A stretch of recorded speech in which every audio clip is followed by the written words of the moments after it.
Greetings. I just want to talk a little bit today about Plato and Aristotle. This is not a comprehensive lesson. This is just a quick discussion of their differences and why we shouldn't set them over against each other. And in order to deal with that, we need to think first about why we think of them as kind of twin pillars and why some people turn that into a sort of rivalry.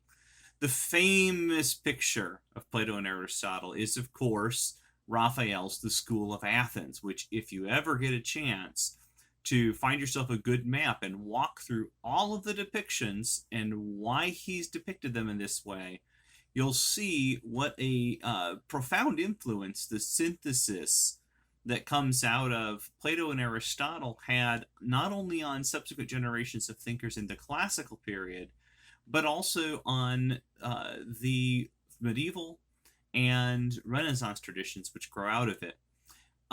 So when we look at this great architectural picture of the history of thought by Raphael, right smack dab in the middle of it, of course, we find Plato and Aristotle. And the reason that we see them depicted right here, right in the middle, the way they are, is that they really are the focal point. The development of what we think of as Western thought, including both philosophy and theology, including the whole of the liberal arts, has a very few world-spanning focal points. You can love them, you can hate them, you have to go through them if you're going to understand the thing. And one of those moments is the relationship between Plato and his student Aristotle. And we see that depicted in the School of Athens by Raphael, right smack dab in the middle, when we see Plato on the left to the viewer. He's standing on the right, if you think of it from their perspective, standing there with his finger pointing up in the air, as though he's in the middle of a discussion with his pupil Aristotle. And you notice that Plato, of course, has the old sage beard. And Aristotle, since he is younger than Plato, is depicted as having a good full beard, but as a younger man. And they're there with Plato's hand pointed up in the air toward the universals, toward the ideas, toward the substantial forms which he believed were in a realm apart from the things themselves, the things that are tangible and also transient from a certain point of view. Aristotle, meanwhile, we see with his hand gesturing out. He's reaching out as though to gesture toward or grasp all of the things. And where Plato has the one big finger pointed up toward the unity, Aristotle is emphasizing the particularity of things with his finger spread toward all of the things. Both of them are great doctors, as they're portrayed here. Both of them have their books, which they carry with them, and both of them are at the center of the discussion of all of the others that you see gathered around. So what is it that we focus on when we think about them? Well, we could start lots of different places. In terms of their basic metaphysics and how that influences later discussions that are very important to us, the basic structure runs like this. Both Plato and Aristotle agree that things are recognizable to us, that we're able to understand and interact with things because they have intelligible forms. That is to say, we can kind of get away from the problem that maybe Parmenides of Elea put best, where we can't say what a thing isn't, but we also are stuck because unless we have some reason to believe our ideas about a thing are right independent, we only have differences between things to know them by. And since we can't possibly successfully differentiate everything from every possible other thing, we could be left with this big mess of shifting, interchangeable, kind of gooey bits that touch each other that we can't really distinguish.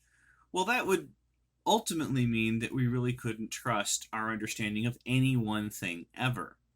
So while things do change, it seems to be the case that we find them intelligible, and that we find them intelligible for a reason.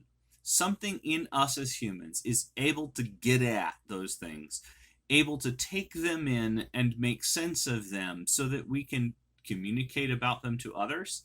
We can use them, we can share them, we can interact with them. So if that's the case, then there must be something that is intelligible about the thing. The intelligibility can't just be in us, say Plato and Aristotle, and the whole tradition which stems from them, because the intelligible forms and the visible matter have to be related in some way. So the stuff that our senses interact with, or the impressions we have that descend from things, those must somehow be organized in a way that is common to the matter and to what we find intelligible. If there's no relationship between those things, we're just stuck in a kind of a horrible existential problem. So Plato and Aristotle agree in the synthesis that Plato is most famous for arriving at, out of really decades, even a century or so, of intense pre-Socratic debate, that things have form and matter, that when you are describing correctly a particular thing, that when a particular thing is really there and it really appears to you and you really do know it, that's a unity of form and matter. That the form, which is intelligible, which means you are able to interact with it as what it is, and the matter, which is what makes it there and doing stuff independent of your thinking about it, the form and matter are in some way a unity in the thing. And of course, Plato is famously gesturing in Raphael's school of Athens up in one way, because he's going to argue that the form is ultimately in a realm separate from the matter and unchanging and eternal, and where all of the things are ultimately united as one, and that the matter simply partially configures itself to that form in some way, so that we see instances of resemblance to the forms, or instances of the form being seen in matter, but it's not in the matter. The form itself is apart from all of the material things. But Plato and Aristotle agree fully that any immaterial realities would still have something like form. Their discussion is heavily focused in terms of the pre-Socratic debate strictly on material objects and ideas in the mind, but they're not thinking only of it as ideas as we might think of it since the Enlightenment, especially since Descartes. They're thinking specifically that the matter has to, in some way, be able to interact with the thinking that we do that is apart from the touching and the feeling. It's a thing that later we'll hear called common sense, not as in obvious things you should know, but as in the most obvious thing that you could not possibly do without knowing, which is that the stuff that comes through your eyes and the stuff that comes through your ears comes from the same world. That seems really obvious unless you've spent a little bit too much time doing modern epistemology. So we have intelligible forms that allow things to be known to us. We have visible matter that allows things to actually exist out there and interact with each other. A thing that you properly understand has form and matter. And if there's an immaterial reality, if there's something that doesn't seem to be the same kind of matter as other things, it still has form and something like matter. It was something appropriate to the context. For example, we could talk about, I don't know that Plato and Aristotle would have, but we could talk about love as having some kind of proper matter. Well, the matter might be the soul of the individual, or the matter might be the presence of the beloved. Something like that is going to be there. And later in the tradition, this is going to come to be called, and it's based in their usage, but it's going to become much, much, much more important, to later discussions.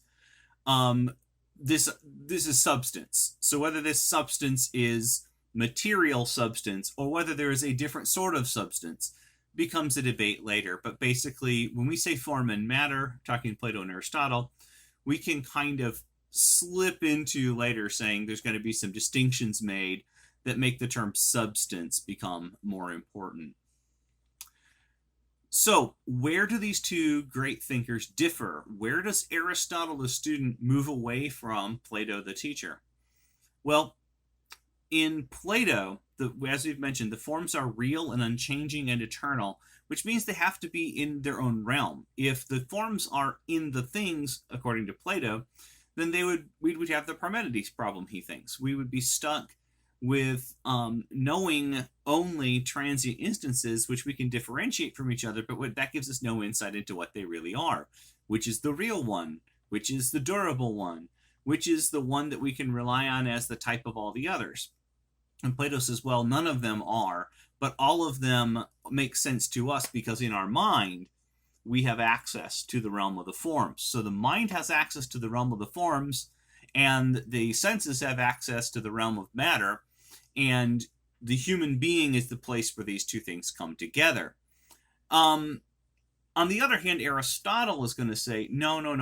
The forms are real and unchanging, and the matter is changeable. It does come into and out of not existence, but into and out of having a particular form. And so he says, while the form is in the form is in the thing. And when the thing ceases to have that form, the form is no longer in that thing. But if the form exists in the universe, and we know that, then the form is still there. It's just not in the thing. So the form is found in the thing. It's not in a completely separate realm in Aristotle, which is why Aristotle is understood to insist on particulars. Aristotle's particulars are the things themselves manifesting the forms which organize the matter as those things. Now, there are some difficulties for Aristotle's view, but as a rule, they're a lot smaller than the difficulties we find with Plato's view. Now, Plato's own view, of course, changes over time, as does Aristotle's. But generally speaking, I think it's sound to think of it as this.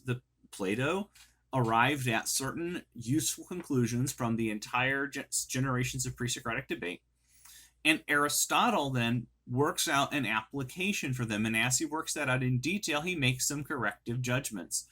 But the great thing is that Aristotle's method allows us to carry this idea of form and matter, form and substance. It allows us to carry the idea that the world itself is organized in a way that we do in fact find intelligible. It allows us to carry that insight out into every particular at every level of organization in a way that Plato's doesn't. Plato's method leaves us with a separation, ultimately, between what's in the mind, which is supposedly, when you see it correctly, it's kind of a mathematical abstract unity that's apart from the things. It leaves us with that problem where ultimately whatever we experience in the world would be, well, unreal by comparison to what we experience in our minds. If you meditate on that too long, you can hurt yourself. So what we want to do is be able to find what makes the world intelligible in the world without being out of our minds. So, Plato's idea, in short, is still realism, but it's dualistic. When we take Plato's insight and leave it there, we don't develop it, we don't keep working with it, we're prone to accidentally divide the world into two completely different kinds of things. And since they only really touch in our heads, we can quickly conclude that our heads are subject to the illusion that they're touching, or that one of these two things is so much better than the other that we're misdirecting our attention by paying attention to the other.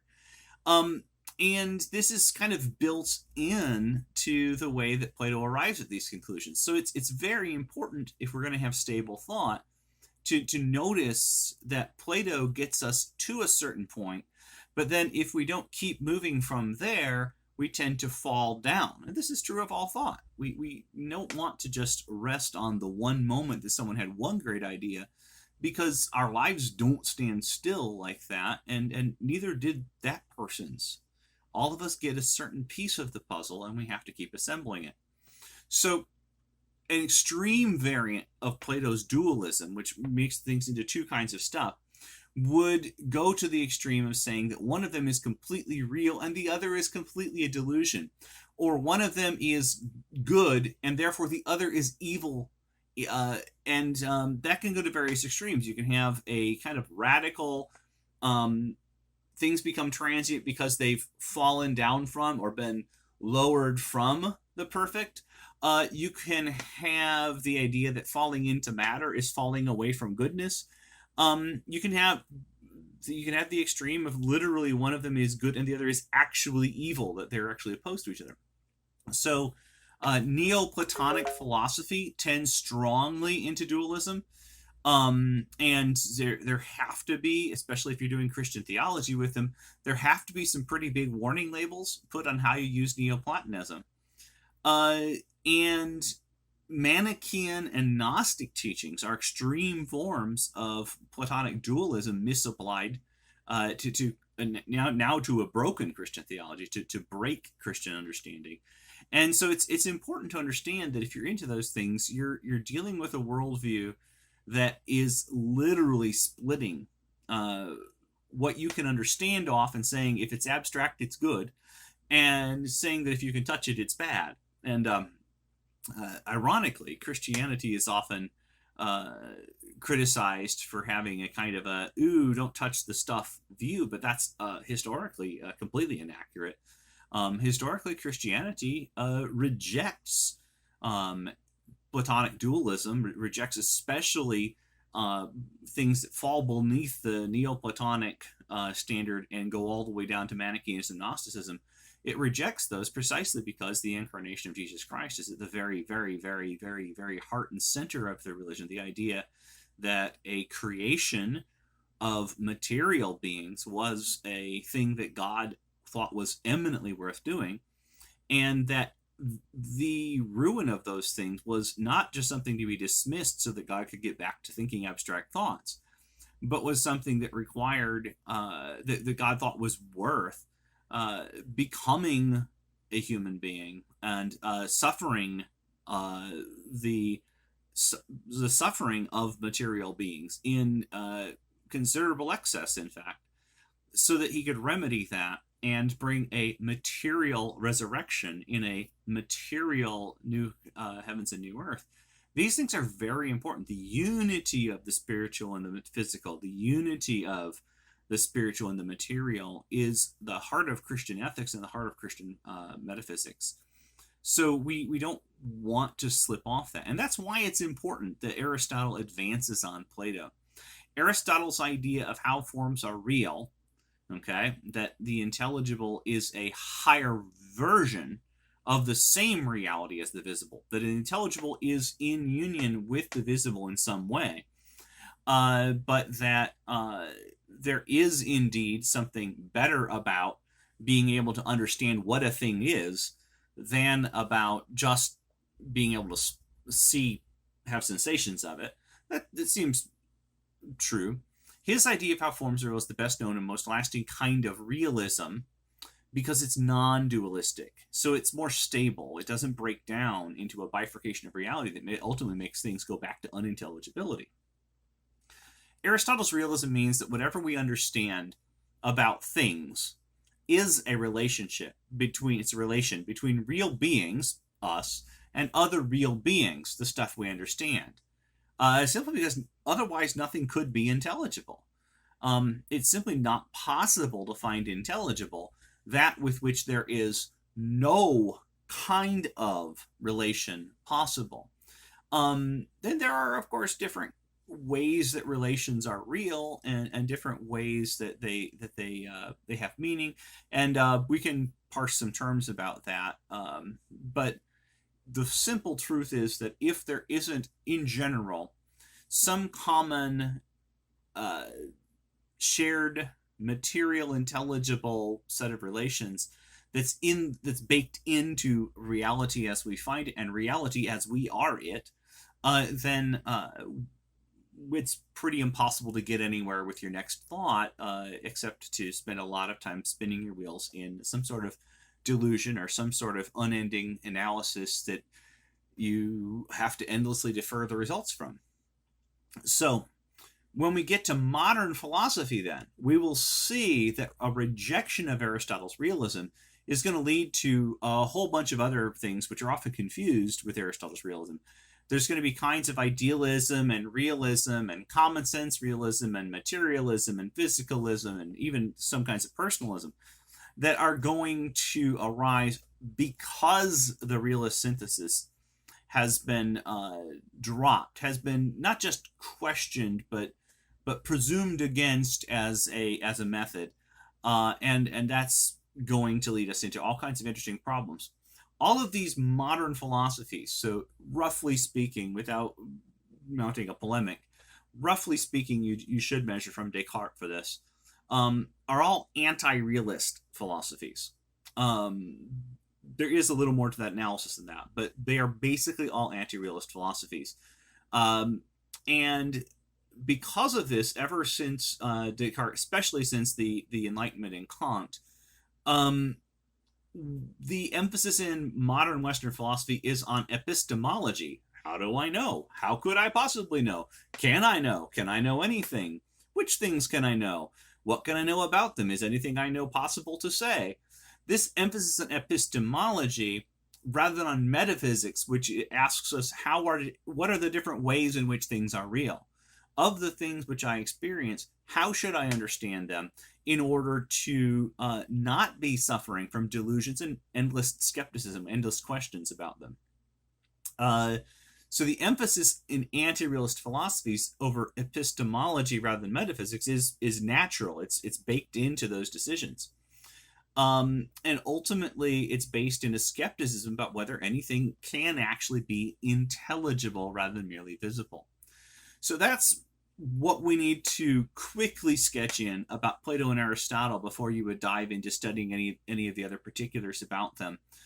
The important thing here is twofold. First, they're both doing realism, and that's what makes them important. They both understand that the form-matter unity, the intelligible, visible unity, is crucial. Plato's leaving things with a completely separate realm of forms kind of tends to tack us back into dualism accidentally, which is why it's important to go ahead and understand that as Plato's star pupil, Aristotle did in fact advance on his thought, not by way of being the opposite in an unending debate, but rather by way of being precisely the gifted student, the star pupil, who has in fact improved on the insights that he gained from his mentor. So that's where I think we should leave that for now. But remember, this unity of the visible and the intelligible is key, and anything you let break those is probably going to break your thinking too.